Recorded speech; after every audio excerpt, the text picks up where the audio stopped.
ও ৰাম এমত দুৰ্লভ জন্ম পাই আজিতো ভকতি কয়া স্বৰূপ কাম্য কৰ্ম যত মিছা হে নজানি তাক বাঞ্ছান লোক বিষ্ণুৰ চৰণ স্মৰণ তপৰে পুৰুষৰ লাভ নাই অজিমান শকতি হৰি সুমৰুক মনুষ্য জন্মে সদায় সমস্তৰে প্ৰিয়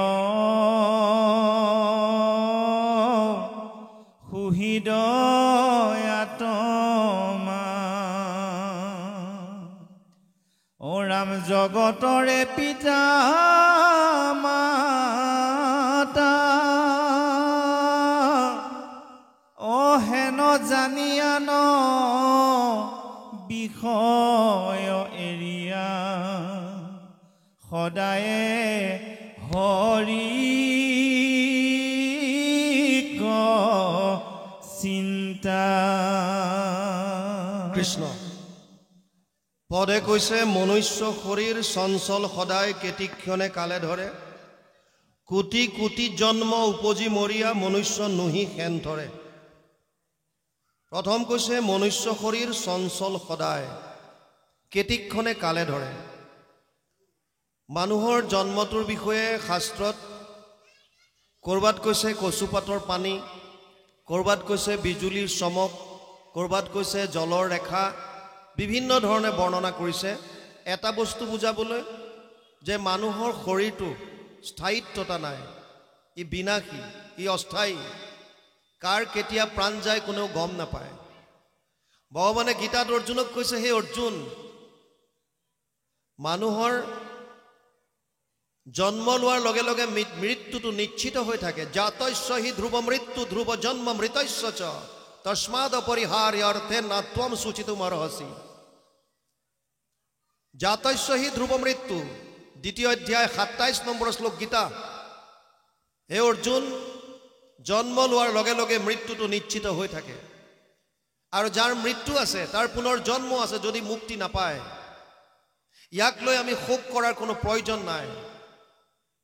আৰু এই দুটা বস্তু জন্ম আৰু মৃত্যু, এই দুটা নিশ্চিত, ইয়াৰ মাজৰ সময়খিনিক জীৱন বুলি কৈছে। এই জীৱনটো কাৰোবাৰ কাৰণে দীঘলীয়া হয়, কাৰোবাৰ কাৰণে চমু হয়, কাৰোবাৰ আটাইতকৈ চুটি। কিছুমান সন্তান গৰ্ভতে প্ৰাণ হেৰুৱায়, কিছুমানে জন্ম হৈয়ে প্ৰাণ হেৰুৱায়, কিছুমানে 100 বছৰ জীয়াই আছে, কোনোবাই 115 বছৰ, 20 বছৰ।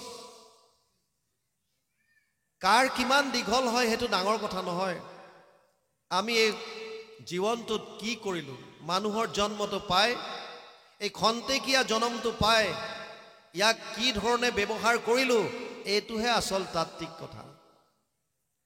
আমি সাধাৰণ বজাৰৰ পৰা যেতিয়া একোটা বস্তু আনো, কোনোবাই মোবাইল আনিছে, কোনোবাই লেপটপ আনিছে, কোনোবাই মাইক্ৰৱেভ আনিছে, তাৰ লগত এখন লিফলেট দিয়ে, মেনুৱেল এখন দিয়ে, এখন পঢ়ি চাওঁ কেনেকৈ ব্যৱহাৰ কৰিব লাগে। সাধাৰণ বজাৰৰ একোটা বস্তু আনি আগতে বুজি লওঁ কেনেকৈ ব্যৱহাৰ কৰিম। আৰু তেনে ক্ষেত্ৰত দেৱৰো দুৰ্লভ নৰতনু, ব্ৰহ্মাৰো প্ৰাৰ্থনী নৰতনু অনুপাম। এই শৰীৰটো পায় যি তিনিটা দুৰ্লভ বস্তুৰ ভিতৰত এটা। দুৰ্লভম ত্ৰয়মেৱাতৎ দৈৱানুগ্ৰহ কাৰকম মনুষ্যত্ব মুমুক্ষত্ব মহাপুৰুষ সংশ্ৰয়া। শংকৰাচাৰ্যই কৈছে তিনিটা দুৰ্লভ বস্তুৰ ভিতৰত এটা হৈছে মনুষ্যত্ব প্ৰাপ্তি।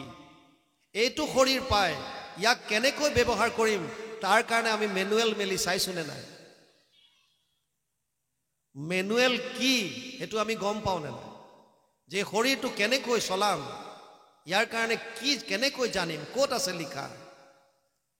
আমি সকলোৱে গাওঁ শাস্ত্ৰৰ উত্তম গীতা ভাগৱত।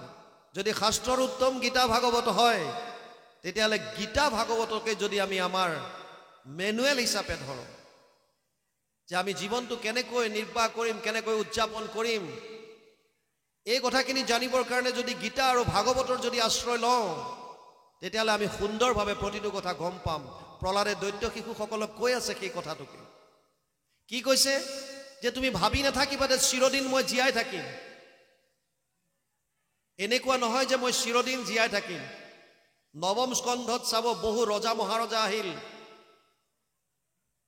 তেওঁলোকো আজি নায়ে, তেওঁলোকৰ নাতি পুতিও দেখিবলৈ নাই। খন্তেকীয়া কেতিকখনে কালে ধৰে। কবিৰ দাসে কৈছে কাল শিৰহানে হে খাৰা তু কিউ সোৱে নিশ্চিন্ত। তই নিশ্চিন্ত হৈ কেনেকৈ শুইছ? তোৰ মূৰৰ শিতানত দেখোন মৃত্যুৰূপী কাল থিয় হৈ আছে। প্ৰতিটো মুহূৰ্তত কাৰ কেতিয়া মৃত্যু আহে কোনেও নাজানে। আপুনি ৰাতি শুই আছে, কোনো গেৰেণ্টি দিব নোৱাৰে যে আপোনাৰ ৰাতিপুৱা চকু খোল খাব। এনেকুৱা বহু আছে ৰাতি শুই থাকে, ৰাতি কেতিয়া ওলাই গ'ল আত্মা গম নাপায়, ৰাতিপুৱালৈ শৰীৰ টান হৈ গ'ল, গমেই নাপায়, খতম। প্ৰতিটো মুহূৰ্তত ঈশ্বৰৰ নাম ল'বলৈ কৈছে। সেইকাৰণে কাৰ কেতিয়া কোন সময়ত প্ৰাণবায়ু ওলাই যায় কোনেও গম নাপায়। সেইকাৰণে প্ৰতিটো মুহূৰ্তত ঈশ্বৰৰ নাম লোৱাৰ কথা কৈছে। আৰু বিশেষকৈ খোৱাৰ সময়তো আপোনালোকক হাতযোৰ কৰি কৈছোঁ, ঈশ্বৰৰ নাম লৈ ৰাতিটো অৰ্পণ কৰি শুবলৈ শিকক, অভ্যাস কৰক যদি কৰা নাই। এই প্ৰভু দয়াময়, এই ৰাতিটো তোমাৰ চৰণত অৰ্পণ কৰিলোঁ, এই বুলি ঈশ্বৰৰ নাম লৈ আপোনালোকে শয়ন কৰক। ভগৱানে নকৰক, যদি আত্মা ওলাই যায় আপোনাৰ অন্তকালটো ঈশ্বৰৰ নামত থাকিল। আৰু ভগৱানে গীতাত কৈছে অন্তকালেশ মামেবম স্মৰণ মুক্তা কলেবৰম ইয় প্ৰয়াতিশ মদভাৱম ইয়াতি নাস্তৈত্ৰ সংশয়। অষ্টম অধ্যায় 5 নম্বৰ শ্লোক গীতা। হে অৰ্জুন, শেষ মুহূৰ্তত যদি কোনোবাই মোৰ নাম স্মৰণ কৰিলে ই মোক পাব, ইয়াত কোনো সন্দেহ নাই। আমি যিহেতু শেষ মুহূৰ্তটো নাজানো, গতিকে প্ৰতিটো মুহূৰ্ততে ঈশ্বৰৰ নাম স্মৰণত আনিবলৈ অভ্যাস কৰিব লাগে। অভ্যাস যিমান অভ্যাস কৰিম সিমান আহিব। প্ৰহ্লাদে কৈছে মনুষ্য শৰীৰ চঞ্চল সদায় কেতিকখনে কালে ধৰে, কোটি কোটি জন্ম উপজি মৰিয়া মনুষ্য নুহি খেন ধৰে। আমি শৰীৰবিলাক কেনেকৈ পাওঁ বুজি লওক। গীতাত অৰ্জুনক কৈছে নাহি কচ্ছিত ক্ষণমপি জাতু তিষ্ঠত্য কৰ্মকৃত কাৰ্যতেহি অৱসকৰ্ম সৰ্ব প্ৰকৃতি জেৰ গুণে। 3 অধ্যায় 5 নম্বৰ শ্লোক গীতা। হে অৰ্জুন, কোনো মানুহ এক মুহূৰ্তও কাম নকৰাকে থাকিব নোৱাৰে। আপুনি শুই আছে সেইটো এটা কাম, বহি আছে সেইটো কাম, ক'ৰবালৈ গৈছে কিবা খাইছে, যিয়ে নকৰক কিয় প্ৰতিটো মুহূৰ্তত আমাৰ দ্বাৰা কাম হৈ আছে। আৰু যিবিলাক আমি ইচ্ছাকৃতভাৱে কৰ্ম কৰি আছো, প্ৰতিটো কৰ্মৰ বিপৰীতে 3 ধৰণৰ ফল আমাৰ জীৱৰ এগেইনষ্টত লিখা হয়। অনিষ্টম ইষ্টম মিশ্ৰম ত্ৰিবিধা কৰ্মনা ফলম ভৱতি অত্যাগিনম প্ৰত্য নাতু সন্ন্যাচিনা ক্বচিত। অষ্টাদশ অধ্যায় 12 নম্বৰ শ্লোক গীতা। হে অৰ্জুন, প্ৰত্যেক কৰ্মৰ 3 ধৰণৰ ফল থাকে। এটা হৈছে ভাল, এটা হৈছে বেয়া, আৰু এটা হৈছে মিশ্ৰিত। আপোনাৰ মোৰ প্ৰত্যেকটো জীৱৰ বিপৰীতে এখন এখন একাউণ্ট মেইনটেইন হৈ আছে, য'ত আমি কোটি কোটি জন্ম যিমান বাৰ আহিলোঁ এই মৰ্ত্যলৈ, যিমান কৰ্ম কৰিলোঁ তাৰ ফলবিলাক চব তাত লিপিবদ্ধ হৈ আছে। এইটোক কৈছে সঞ্চিত কৰ্ম। এই শৰীৰ ত্যাগ কৰাৰ পাছত পিছৰ শৰীৰ ধাৰণ কৰাৰ পূৰ্বে এই সঞ্চিত কৰ্মৰ পৰা আমি এটা অংশ আনিব লাগে ভোগ কৰিবৰ কাৰণে। সেইটোক প্ৰাৰব্ধ বুলি কয়।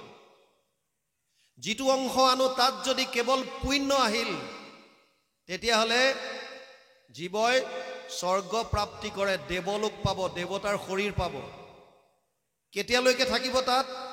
তে ত্বম ভুক্ত্বা স্বৰ্গলোক বিশালম ক্ষীণে পুণ্যে মৰ্তলোকম বিশন্তি নৱম অধ্যায় 21 নম্বৰ শ্লোক গীতা।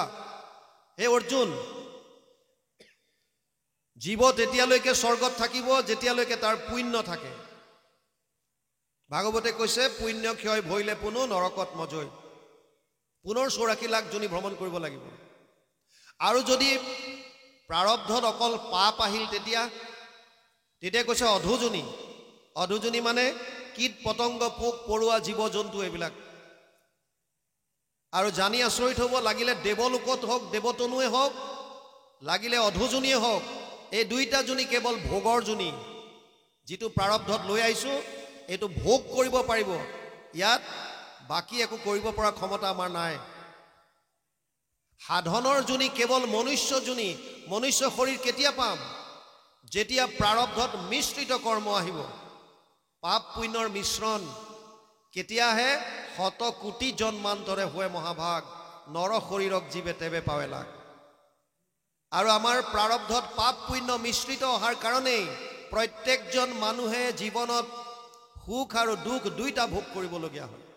এনেকুৱা কোনো মানুহ নাই পৃথিৱীত যে অকল দুখত আছে, আৰু এনেকুৱা কোনো নাই যোনে ক'ব পাৰে যে মই কেৱল সুখত আছোঁ। অসম্ভৱ।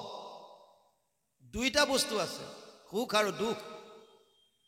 এই শৰীৰটো পোৱাটো অতি দুৰ্লভ। ইয়াৰ কোনো গেৰেণ্টি নাই যে আমি আকৌ এইটো শৰীৰ ত্যাগ কৰাৰ পিছত আকৌ যে মনুষ্য শৰীৰ পাম, তাৰো কোনো গেৰেণ্টি নাই। সেইকাৰণে প্ৰহ্লাদে কৈছে কোটি কোটি জন্ম উপজি মৰিয়া, মনুষ্য নুহি খেন ধৰে। আকৌ মানুহ হোৱাৰ আশাটো বাদ দিয়ক। যি কৰিব এইটো জন্মতে কৰিবলৈ চাওক। এমত দুৰ্লভ জন্ম পায়া যিটো ভকতিক আচৰক, কাম্য কৰ্ম যত মিছা হেন জানি তাক বাঞ্ছা নকৰক। প্ৰহ্লাদে দৈত্য শিশুসকলক দিয়া উপদেশ মানে আমাক দিছে। আমি বিলাকক কৈ আছে যে তোমালোকে এটা বস্তু অলৰেডি পালা। কি পালা? দুৰ্লভ মানুহৰ জন্ম, শৰীৰটো। আপোনালোকে জানে মই SSBত আছিলোঁ, এছিষ্টেণ্ট কমাণ্ডেণ্ট হিচাপে। ভকতৰ লগত থাকিম বুলিয়ে ভলণ্টিয়াৰ ৰিটায়াৰমেণ্ট ল'লোঁ 22ত। চাকৰি যদিও আছিল গুচি আহিলোঁ। ৰাণীক্ষেত্ৰত অলপ দিন আছিলোঁ পষ্টিং, 2 বছৰ উত্তৰাখণ্ডত। তাত এটা বৰ সুন্দৰ কাহিনী আছে, শুনিছিলোঁ। এতিয়াও হিমালয়ৰ ওপৰত বহু ঋষি মুনিয়ে, যিসকলে নিৰ্গুণ নিৰাকাৰ ব্ৰহ্মক উপাসনা কৰে, তেওঁলোকে ধ্যান কৰি আছে এনেকুৱা বহুত। বাৰিষাৰ 4 মাহ কটাবৰ কাৰণে তেওঁলোক তললৈ নামি আহে। এনেকৈ এবাৰ কেইজনমান ঋষি নামি আহি এজন ভেড়াৰখীয়াৰ ঘৰত আশ্ৰয় ল'লে। ভেড়াৰখীয়াটোৱে এই সন্যাসী কেইজনক যিমান পাৰে শুশ্ৰূষা কৰিলে। আৰ্থিকভাৱে তেওঁ বৰ ভাল নাছিল, তথাপিও সাধ্য অনুসৰি সন্যাসী কেইজনৰ শুশ্ৰূষাত ক'তো কমি এৰা নাই। যিমান পাৰে শুশ্ৰূষা কৰিছে। এই সন্যাসী কেইজনৰ হাতত এটা আপুৰুগীয়া মণি আছিল, পাৰসমণি বুলি কয়। ভাগৱতত ক'ৰবাত বহুমূলীয়া মণি বুজাবৰ কাৰণে চিন্তামণি ব্যৱহাৰ কৰিছিল। চিন্তামণি, স্পৰ্শমণি এনেকৈ আহে। পাৰসমণি, এই মণিটো যদি লোহাত স্পৰ্শ কৰি দিয়ে, লোহাডাল সোণ হৈ যায়। মণিটো যদি লোহাত স্পৰ্শ কৰে, লোহাডাল সোণ হৈ যায়। এনেকুৱা এটা আপুৰুগীয়া মণি এই কেইজন সন্যাসীৰ হাতত আছিল। আৰু তেওঁলোকে ভেড়াৰখীয়াৰ শুশ্ৰূষাত সন্তুষ্ট হৈ যোৱাৰ সময়ত ক'লে যে বোপাই, তুমি আমাক বহুত শুশ্ৰূষা কৰিলা, তোমাক এই মণিটো দিলোঁ, এই বছৰ তুমি ব্যৱহাৰ কৰা। এইটো পাৰসমণি বুলি কৈ পেলাই দি থৈ গ'ল। আৰু ক'লে এই বছৰ তুমি ব্যৱহাৰ কৰা, অহা বছৰ বাৰিষা আমি যেতিয়া নামি আহিম আমাক ঘূৰাই দিবা। আৰু ভেড়াৰখীয়াটোৱে মণিটো ৰাখি থ'লে। এবছৰ পাৰ হ'ল। পিছৰ বাৰিষাৰ সময়ত যেতিয়া ঋষিকেইজন পুনৰ আহিল, তেওঁলোকে দেখা পালে যে ভেড়াৰখীয়াটোৰ আৰ্থিকভাৱে কোনো উন্নতি হোৱা নাই, আগৰ নিচিনাই আছে।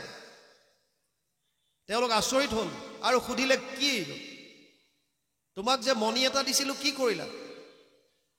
ভেড়াৰখীয়াটোৱে কৈছে, কোনটো? সেই মণিটো নেকি, যিটো বিৰাট চিকচিকাই থাকে? বোলে সেই মণিটো। তুমি কৰিলা কি? কৈছে, মোৰ আটাইতকৈ মৰমৰ যিটো ভেড়া পোৱালি আছে তাৰ ডিঙিত বান্ধি থৈছোঁ। আপোনাৰ হাতত বহুমূলীয়া সম্পদ আছে, বস্তু আছে, যদি আপুনি ব্যৱহাৰ কৰিব নাজানে কি লাভ? আপোনাৰ ঘৰত গাড়ী আছে, আপুনি চলাব নাজানে। আপোনাৰ ঘৰত ল'ৰাই এচি লগাই দিছে, আপুনি ৰিমোটৰে কেনেকৈ কৰে আপুনি নাজানে। আপোনাক টিভি লগাই দিছে, আপুনি কেনেকৈ ব্যৱহাৰ কৰে নাজানে। আপোনাক এটা মোবাইল আনি দিলে, আপুনি চলাব কেনেকৈ লাগে নাজানে। তে থাকি কি লাভ?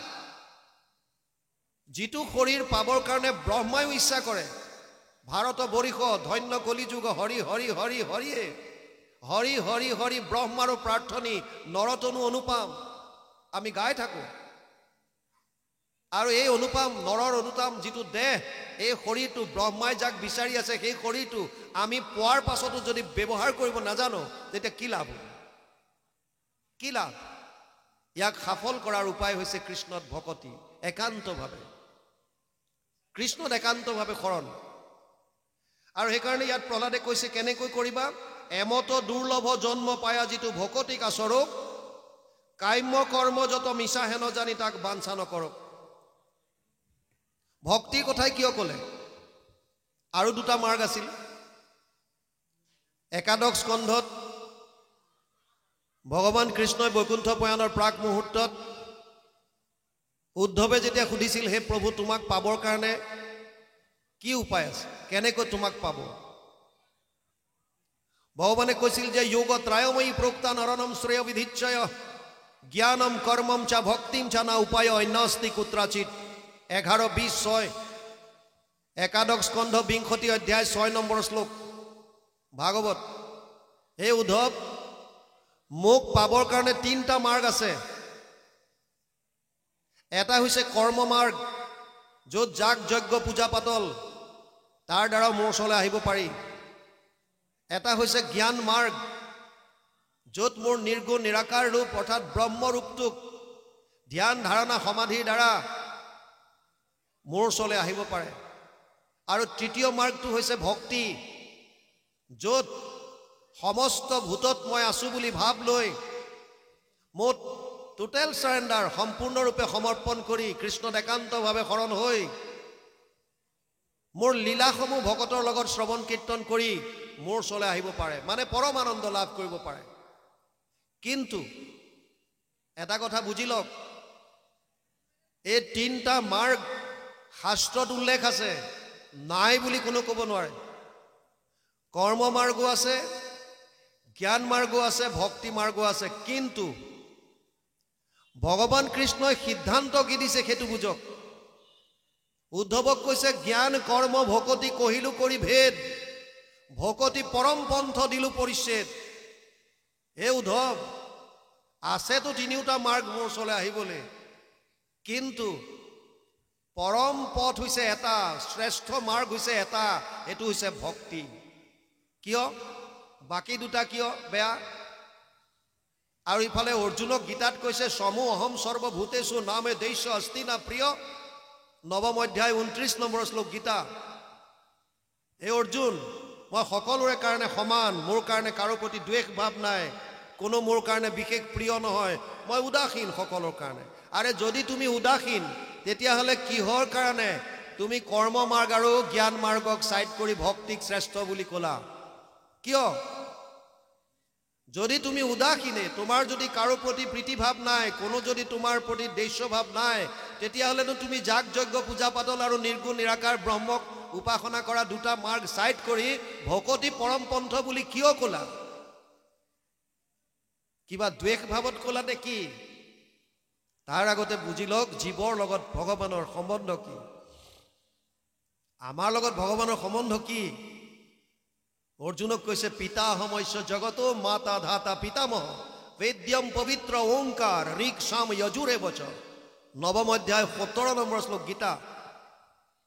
হে অৰ্জুন, মই সমস্ত জগতৰ পিতা, মই মাতা, মই পিতামহ, মই বেদৰ ওংকাৰ প্ৰণৱ, মই ঋগ্বেদ সামবেদ যজুৰ্বেদ, মই জ্ঞান মই। গতিকে যিজন আমাৰ পিতা, যিজন আমাৰ মাতা, যিজন আমাৰ পিতামহ, তেওঁ কি সন্তানৰ বেয়া চিন্তা কৰিব, অহিত চিন্তা কৰিব? কোন এনেকুৱা মাক বাপেক আছে যোনে সন্তানৰ অহিত চিন্তা কৰিব? কোনেও নকৰে। নিজৰ সন্তান যদি চোৰ ডকাইত হয়, বিপথেও পৰিচালিত হৈ আছে, তথাপিও মাক বাপেকে অহিত চিন্তা কৰিব নোৱাৰে। তেতিয়াহ'লে ভগৱানে আমাৰ কি অহিত চিন্তা কৰি পেলাই দুটা মাৰ্গ চাইড কৰি ভকতি পৰমপন্থ বুলি ক'লে নেকি? নহয়। এই দুটা মাৰ্গ কলিযুগৰ মানুহৰ কাৰণে কিহৰ কাৰণে চাইড কৰিলে কথাটো বুজক।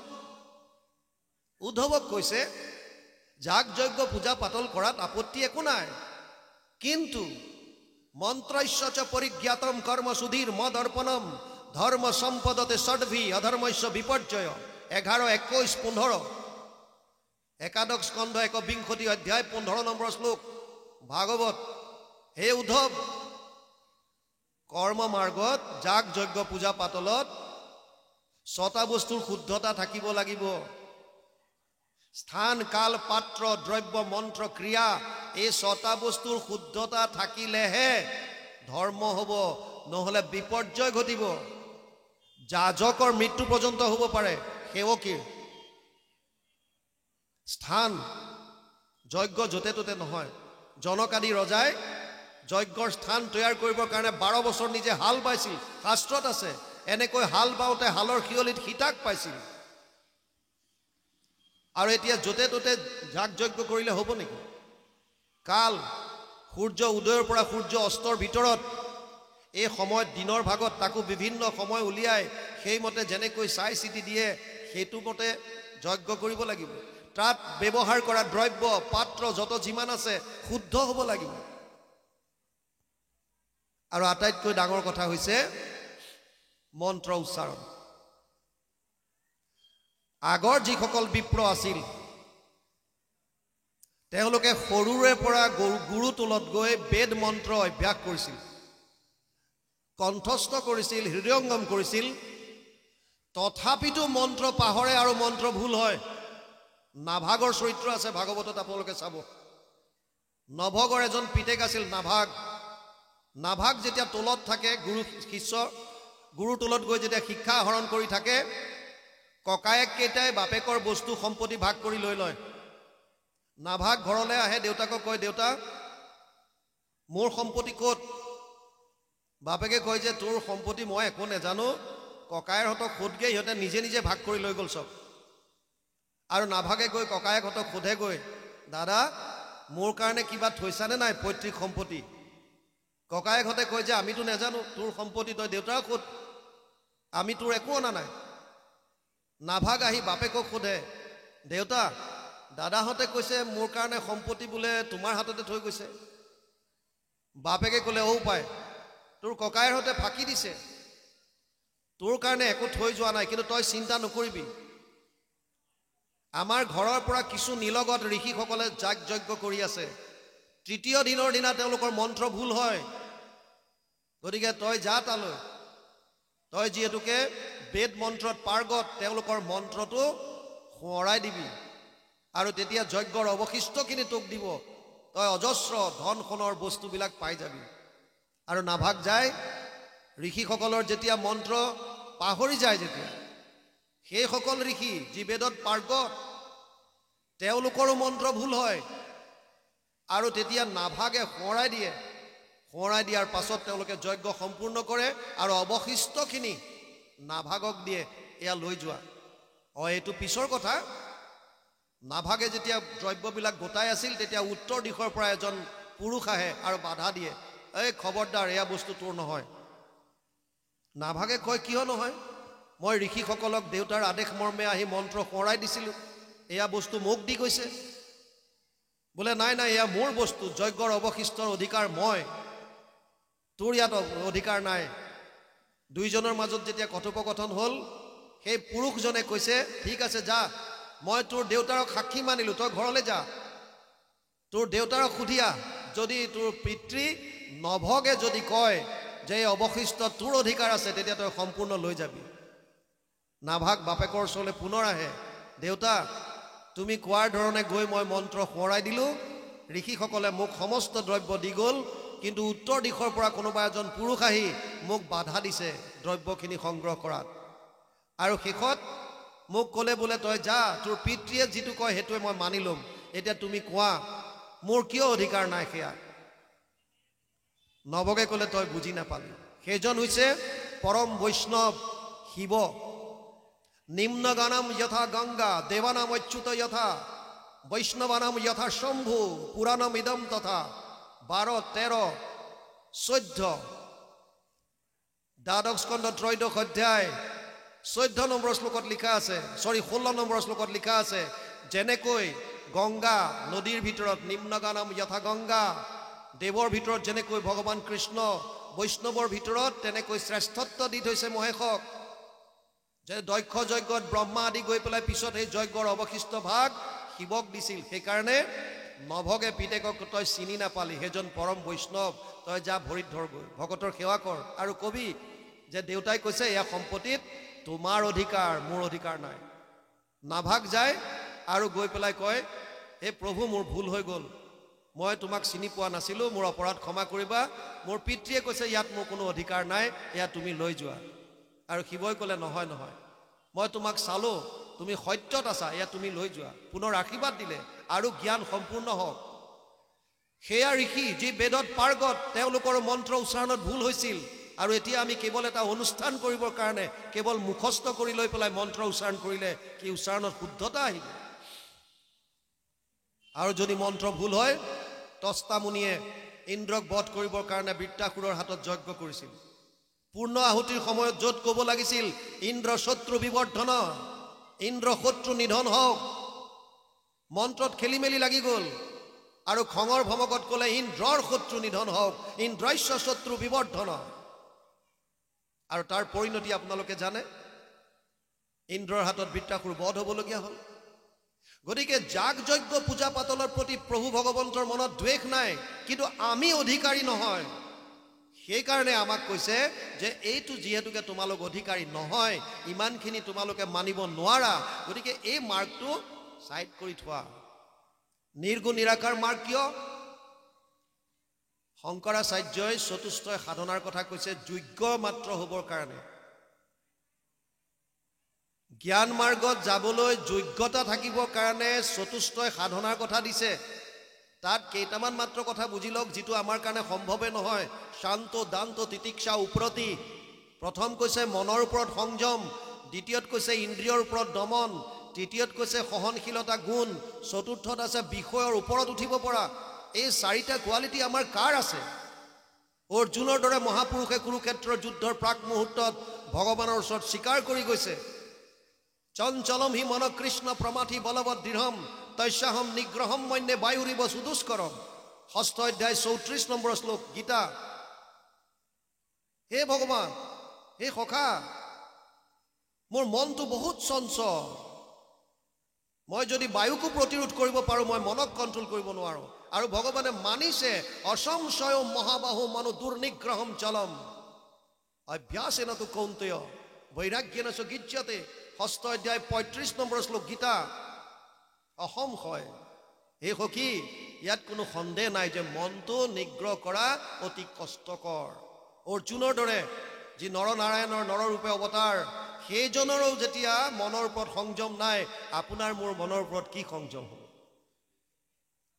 নিৰ্গুণ নিৰাকাৰ আমাৰ কাৰণে নহয় আমি এছএছবিত জইন কৰিছিলোঁ 93 জম্মু কাশ্মীৰ এখন জংঘল এক্সাৰচাইজত আমাক এৰি দিছিল ট্ৰেইনিং কৰিব লাগে জংঘলত থাকিব লাগে তাত যি পাওঁ খাই বৈ নিজক জীয়াই ৰাখিব লাগে আৰু জংঘলত ঘূৰি ফুৰোতে এটা গুফাৰ ওচৰত এজন মানুহ লগ পাইছিলোঁ মানুহজনক সুধিলোঁ যে আপুনি জংঘলৰ মাজত অকলে অকলে কি কৰিছে মানুহজনে ক'লে গুফাটোত দেখিছে বোলো দেখিছোঁ ইয়াত এজন সন্যাসীয়ে 12 বছৰ তপস্যা কৰিছিল নিৰ্গুণ নিৰাকাৰ ব্ৰহ্মক উপাসনা কিন্তু তেওঁ বহুতখিনি শক্তি আহৰণ কৰিলে ব্ৰহ্মক সাক্ষাৎ পোৱাৰ প্ৰাক মুহূৰ্তত এজনী ছোৱালীৰ সংস্পৰ্শত আহিল আৰু যিখিনি শক্তি আহৰণ কৰিছিল সমস্ত শক্তি হেৰুৱাবলগীয়া হ'ল আমি ক'লো চাব পাৰিম নে সোমাই বোলে অন্ধকাৰ ভিতৰত বোলো চাবলৈ ইচ্ছা কৰিছে অকণমান পোহৰৰ ব্যৱস্থা কৰি আমাক ভিতৰলৈ নিলে টুল এখনত সেই ঋষিজনৰ ফটোখন আছে যিজনে 12 বছৰ ধ্যান কৰিছিল আমি নিজে দেখি অহা কথা আৰু যেতিয়া আমি ওলাই আহিলো জংঘলৰ পৰা কাষৰ গাঁৱত যেতিয়া সুধিলো এই বিষয় লৈ যে ভিতৰত এনেকুৱা এজন মানুহ লগ পাইছিলো গুহা তাৰ সন্মুখত আৰু আমাক ক'লে তাৰ ভিতৰত 12 বছৰ এজন ঋষিয়ে তপস্যা কৰিছিল এই কথাখিনি শুদ্ধ নে কেনেকুৱা কি কথা আমাক কৈছিল যে ছাৰ সব শুদ্ধ কথা কৈছে, এটা কথা আপোনাৰ পৰা লুকুৱাইছে। বোলো কোনটো? যে যিজন ঋষি কৈ আছে সেইজন ঋষি তেওঁ নিজেই, বেলেগ কোনো নহয়। সেইজনেই 12 বছৰ তাত ধ্যান কৰিছিল, এইটো সত্য। আৰু তপস্যা ভংগ হৈ এতিয়া এজন সাধাৰণ মানুহৰ দৰে। প্ৰথম স্কন্ধ ভাগৱতত আপোনালোকে পাইছে কৰ্মকাণ্ডৰ জ্বলন্ত উদাহৰণ 28 সহস্ৰ ঋষি স্বীকাৰ কৰিছে, কৰিলোহু যজ্ঞ 80 সহস্ৰ বছৰ, হোমধুমে ধূম্ৰ বৰ্ণ ভৈলা কলেবৰ, যিটো কৰ্ম কৰোৱাতো নাহিকে বিশ্বাস, আপোনাৰ আয়ুস কৰিলো ব্যৰ্থে না। আমি কি ক'ম? ভাগৱতে কৈছে। কৰ্মকাণ্ড কিমান কঠিন বুজাই দিলে। আৰু জ্ঞান কৰ্ম, জ্ঞান মাৰ্গৰ জ্বলন্ত উদাহৰণ ব্যাস, যি ব্ৰহ্মক সমাধিত সাক্ষাৎ পাইছিল, সেইজন ব্যাসদেৱ উগুল থুগুল চিত্ত নাহি সুখ শান্তি, নজানন্ত কৃষক মনত গুণী গান্থি, অধুমুখে বহি আছে হুয়া নিশবদ, সেই বেলা তৈত্যাসী মিলিলা নাৰদ। বদৰিকাশ্ৰমত বহি আছে যিজনে জ্ঞান মাৰ্গৰ চূড়ান্ত ব্ৰহ্মক সাক্ষাৎ সমাধিত দেখা পাইছিল, সেইজন ব্যাসদেৱ তেওঁ পৰমানন্দ লাভ কৰিব পৰা নাছিল। আৰু আমি গীতাত ভগৱান কৃষ্ণই অৰ্জুনক কৈছে, হে অৰ্জুন, জ্ঞান মাৰ্গ তোৰ কাৰণে নহয়। ক্লেশো অধিকতৰস্তেষাম অব্যক্ত অসক্ত চেতসা, অব্যক্ত হি গতিৰ দুখম দেহবদ্ভিৰবাপ্যতে। 12 অধ্যায় 5 নম্বৰ শ্লোক গীতা। বহুত কষ্ট, ক্লেশো অধিকতৰস্তেষাম, অব্যক্ত, যাক আমি দেখা নেপাওঁ, কেনেকৈ চিন্তা কৰিম? গতিকে এই দুটা মাৰ্গ আমাক চাইড কৰি দিলে। কিয় দিলে ভক্তি? হৰিনাম কীৰ্তনত নাহি স্থান কাল পাত্ৰ নিয়ম সংযম একো বিধি, একো নাই। ভকতৰ সুবিধা মতে কেৱল ঈশ্বৰৰ নাম লোৱা, বছ হৈ গ'ল। আপুনি লেটিনত বহিও কৃষ্ণ কৃষ্ণ কৈ থাকক, কোনে মানা কৰিছে? স্থান কাল একো নাই, আপুনি মাত্ৰ কৃষ্ণৰ নাম লওক। সেইকাৰণে ইয়াত কৈছে, এমত দুৰ্লভ জন্ম পায়া যিটো ভকতিক আচৰ, কাম্য কৰ্ম যত মিছা হেন জানি তাক বাঞ্ছা নকৰক। কাম্য কৰ্ম, কৰ্মৰ বিভিন্ন ভাগ আছে। ইয়াত 3টা বস্তু বুজি লওক। এটা হৈছে কাম্য কৰ্ম, এটা হৈছে কৰ্তব্য কৰ্ম, আৰু এটা হৈছে নিষিদ্ধ কৰ্ম।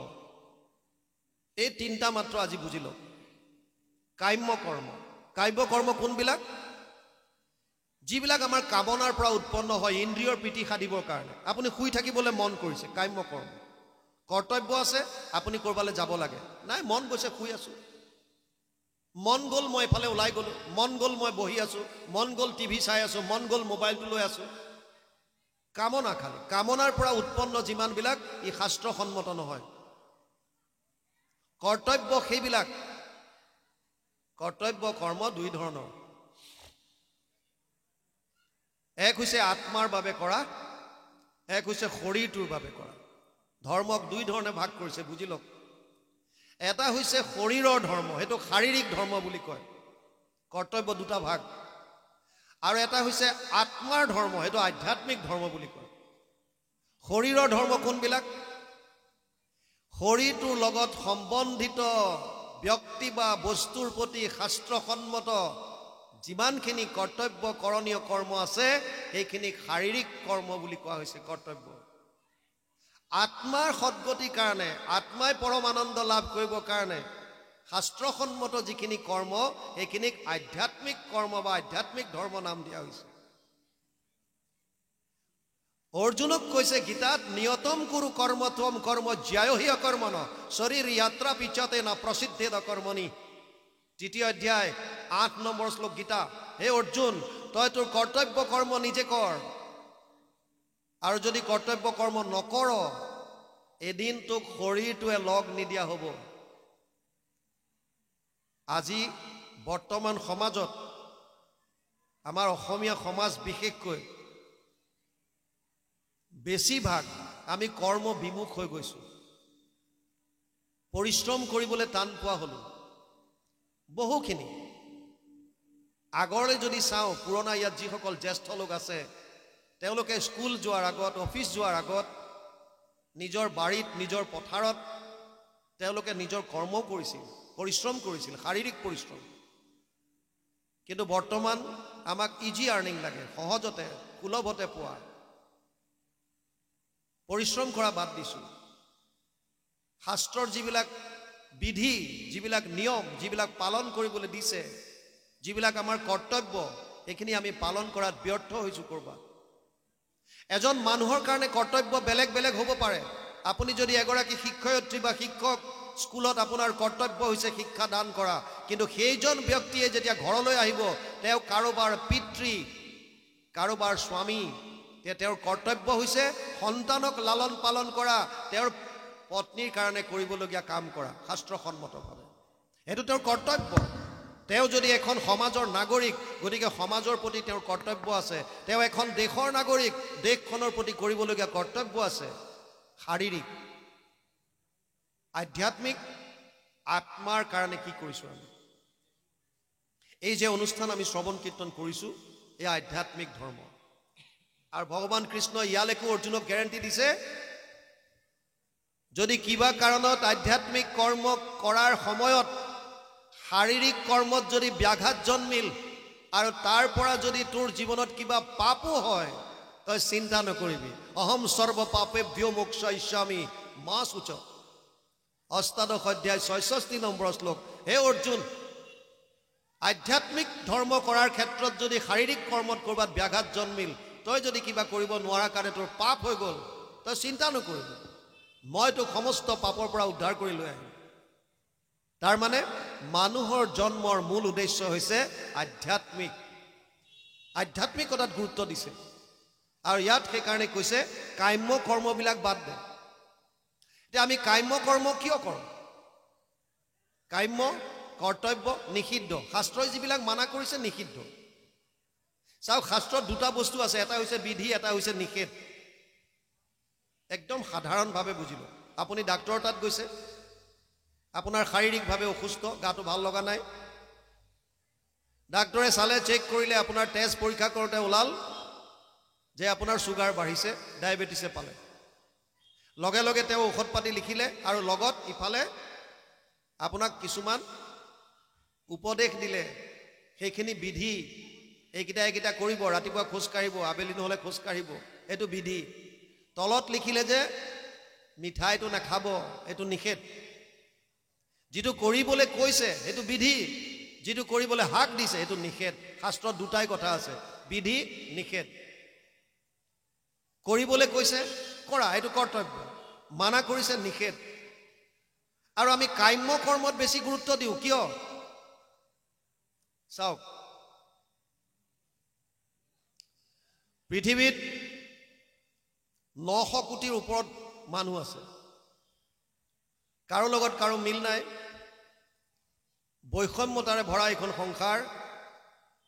আমাৰ ইজনৰ লগত সিজনৰ কাৰো মিল নাই, অলপ হ'লেও পাৰ্থক্য। সেইকাৰণে আমি চিনি পাওঁ, এজন অমুক, এজন তমুক, এজন তমুক।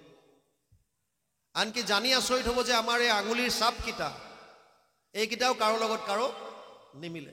সেইকাৰণে আঙুলিৰ চাপ দিবলগীয়া হয়, আধাৰ কাৰ্ড উলিয়াওঁতে, বা বুঢ়া আঙুলিৰ চাপ দিবলগীয়া হয়, LTI বা RTI বুলি কয় যে বেংকত। এইখন জেগাও কাৰো লগত কাৰো নিমিলে। ইমান বৈষম্যতাৰে ভৰা এইখন সংসাৰ, কিন্তু এটা বস্তুৰ মিল আছে ইয়াত, আমাক সকলোকে আনন্দ লাগে। কীট পতংগ, জীৱ জন্তুৰ পৰা বুলি, চোৰ ডকাইতৰ পৰা বুলি, ৰজা মহাৰাজালৈকে চবকে এটা বস্তুৱে লাগে, এটা বস্তুৰ পিছতে আমি দৌৰি আছো, সেইটো হৈছে আনন্দ। আনন্দ লাগে সকলোকে, ইয়াত কোনো দ্বিমত নাই।